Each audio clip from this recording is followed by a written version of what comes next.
Mustafa Al-Jazari Part 2.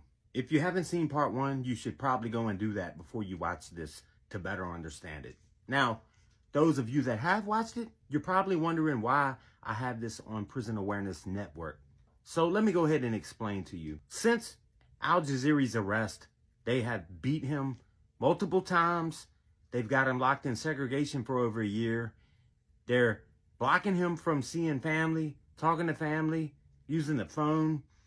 Segregation is a proven method of torture and destruction of the brain, better known as TPBI, traumatic prison brain injury. Okay? If you look it up and research it, it reverts right back to PTSD. It's just a word that says PTSD by penitentiary segregation. That's all it really means. The family needs help, man. They've set this man up. They've held him in segregation for all this time. It's not right. They've lied on him. They falsified reports.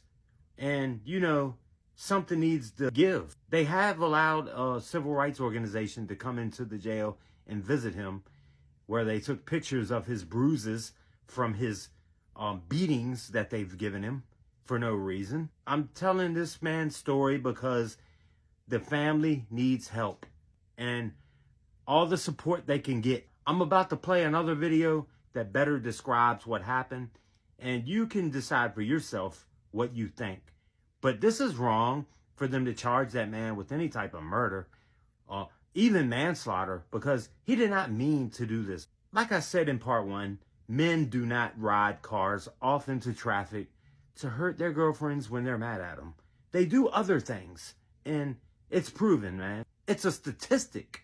I'm getting it out there to the public. So you all take care, and I hope you get something out of this.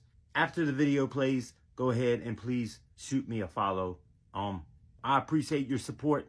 I need your support as well. Newly released dashcam video shows the seconds before a car crashed into oncoming traffic and killed a woman and her young daughter. Now, the man who has been jailed for more than a year, accused of intentionally causing that crash, may soon bond out of jail. He faces 2 charges of second-degree murder. Northern Virginia Bureau Chief Julie Carey was in court today when prosecutors presented evidence, including video from that dashcam. And we want to warn you, some of what you're about to see is disturbing. This is some of the dashcam video the prosecution played for the judge to try to convince him to keep Mustafa Al-Jazari behind bars. It shows the moments before his car crashed into oncoming traffic, killing his girlfriend, Dorothy Fontaine, and her 5-year-old daughter. There is no audio, but prosecutors say the couple's facial expressions indicated they were arguing, continuing a fight that began earlier in the day over a former boyfriend. Then, as the car reaches an intersection, it veers left into oncoming traffic. Prosecutors saying Al-Jazari did it intentionally. Another camera angle showing the victim's face and fear as she braces for impact. Al-Jazari's expression changing little. Prosecutors telling the judge the video proves if Al-Jazari is released, he poses a danger to the public. But the defense attorney had a much different take on it, saying even if the couple was having a disagreement, that's not proof the crash was intentional or that Al-Jazari is dangerous. They have a piece of video from one instance where it appears my client was trying to pass a vehicle and then in a moment of panic made a bad decision, an incorrect decision, because he was flustered and panicked. That is not a reason to hold somebody in jail, finding that they're a general and unreasonable danger to the community. Prosecutors also played a police investigator's interview with Al-Jazari made 2 days after the crash. Here's part of what he said when asked about what the dashcam video shows. It just shows you turning into the left-hand lane, no skid marks, no braking, and then just driving into oncoming traffic. I'm trying to figure out why. I don't know. Why would I do that? But the judge ruling prosecutors failed to prove Al-Jazari would be dangerous if released. He granted a $5,000 bond.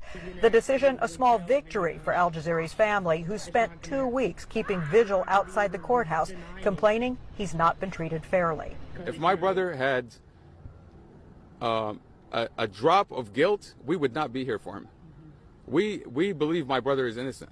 We believe that this was a horrible accident. We believe that. And I believe the evidence is going to show the truth. But Al-Jazari won't be walking out of this jail today. That's because the judge put a stay or a hold on his order so prosecutors could explore the idea of an appeal. Everyone will be back in court again next Friday. In Prince William County, I'm Julie Carey, News 4.